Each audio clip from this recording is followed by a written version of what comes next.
تدعو مع اللہ احدا، اللہ کے ساتھ کسی کو مت پکارو۔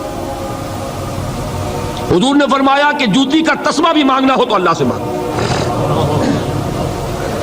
اللہ نے تو دروازہ کھولا ہوا ہے، جو چاہو مانگو،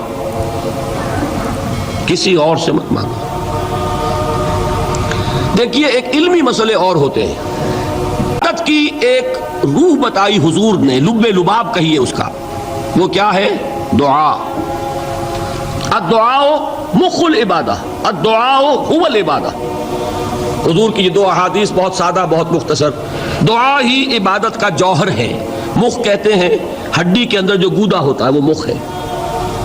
گودا جو ہے عبادت کا وہ کیا ہے؟ دعا۔ توحید فی الدعا کیا ہے؟ صرف اللہ کو پکارا جائے گا۔ اور شرک فی الدعا، جس کو بھی پکاریں گے آپ مدد کے لیے اس کو آپ نے معبود بنایا ہے، کسے باشد۔ یہ مسئلہ سمجھ لیجئے، لا تدعو مع اللہ احدا، اللہ کے ساتھ کسی کو مت پکارو۔ حضور نے فرمایا کہ جوتی کا تسمہ بھی مانگنا ہو تو اللہ سے مانگو۔ اللہ نے تو دروازہ کھولا ہوا ہے، جو چاہو مانگو، کسی اور سے مت مانگو۔ دیکھیے ایک علمی مسئلے اور ہوتے ہیں۔ یہ جو روحانیات کا معاملہ ہے، عالم ارواح میں کیا صورت ہے، ارواح صرف کہیں اللہ کے پاس کسی کولڈ سٹوریج میں ہے یا اس کا اس دنیا سے بھی کوئی تعلق ہے، یہ علمی مسائل ہیں۔ فرض کیجئے اس وقت کوئی ارواح یہاں موجود ہو، فرض کیجئے، میں اس کا انکار نہیں کروں گا، ہو سکتا ہے کہ ہو سکتا ہے کوئی روحانیت والا شخص بتا بھی دے کہ ہاں فلاں کی روح موجود ہے، ہوگی بھائی، اسے نظر آتی ہوگی، ٹھیک ہے۔ یہ بھی ہو سکتا ہے کہ کوئی شیطان جن ہو اور وہ دھوکہ دے رہا ہو کہ میں فلاں کی روح ہوں، ہو سکتا ہے کہ نہیں؟ لیکن یہ بھی ہو سکتا ہے، وہ بھی ہو سکتا ہے، مجھے اس سے بحث نہیں۔ مجھے جس سے بحث ہے وہ یہ ہے کہ مجھے پکارنے کی اجازت نہیں ہے۔ ہوا کرے کسی کی روح موجود ہو، ہوا کرے، مجھے میرے رب کی اجازت نہیں ہے کہ میں اسے پکاروں۔ مدد مانگوں گا اللہ سے، دعا کروں گا اللہ سے، استغاثہ کروں گا اللہ سے، تکلیف کے لیے دہائی دوں گا اللہ کی۔ اب اللہ جس سے چاہے کروا دے، کسی روح کو بھیج دے، کسی فرشتے کو بھیج دے، مجھے کیا ہے؟ مجھے آم کھانے ہیں، پیڑ نہیں گننے۔ فلاں روح نے آگے کام کر دیا، کرے بھائی، میرا کام بننا چاہیے۔ اور فرشتہ آ گیا، اس نے کام بنا دیا، کرے، مجھے کیا غرض ہے اس سے، میرا کام بننا چاہیے۔ میرا مسئلہ یہ ہے کہ مجھے پکارنا ہے صرف اللہ۔ اللہ کو اس کی بھی قدرت ہے کسی کو نہ بھیجے، نہ کسی روح کو بھیجے، نہ ملائکہ کو بھیجے، بغیر کسی کے جو چاہے کر دے۔ اللہ کا مرضی ہے، وہ چاہے کسی روح کو بھیج دے، کسی فرشتے کو بھیج دے، مجھے اس سے غرض ہی کوئی نہیں۔ مجھے تو اپنی تکلیف کا دور ہونا مطلوب ہے، اس کے لیے میں پکاروں گا۔ سمجھ رہے؟ دیکھیے میں سادہ ترین کر رہا ہوں مسئلہ۔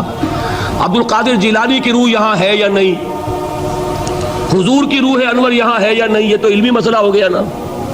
یہ فرشتے یہاں ہیں کہ نہیں، کوئی اختلاف ہے؟ میں پکار سکتا ہوں اسے کہ بھائی ذرا میرا کام کرتے نا؟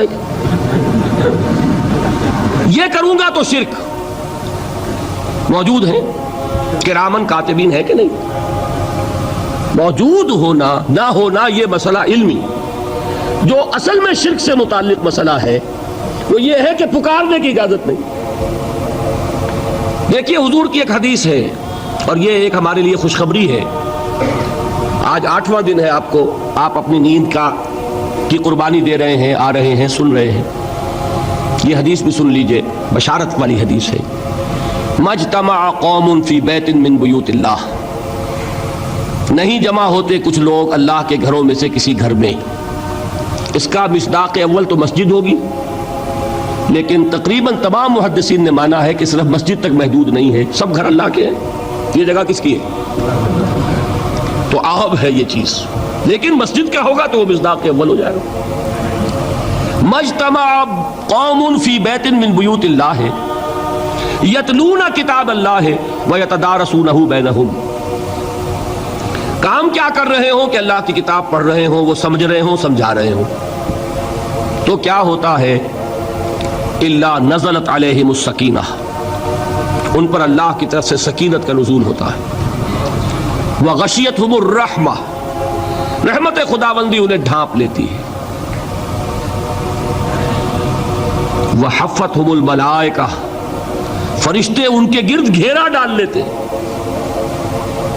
وذکرہم اللہ فی من عندہ، اور اللہ ذکر کرتا ہے ان کا ملائکہ مقربین کی محفل میں. دیکھو تم کہتے تھے یہ انسان بڑا گھٹیا ہے، میرے وہ بندے اس وقت میرے گھر میں جمع ہے صرف میرے کلام کو سمجھنے کے لیے. اللہ فخر کرتا ہے اس میں، ذکر کرتا ہے اللہ.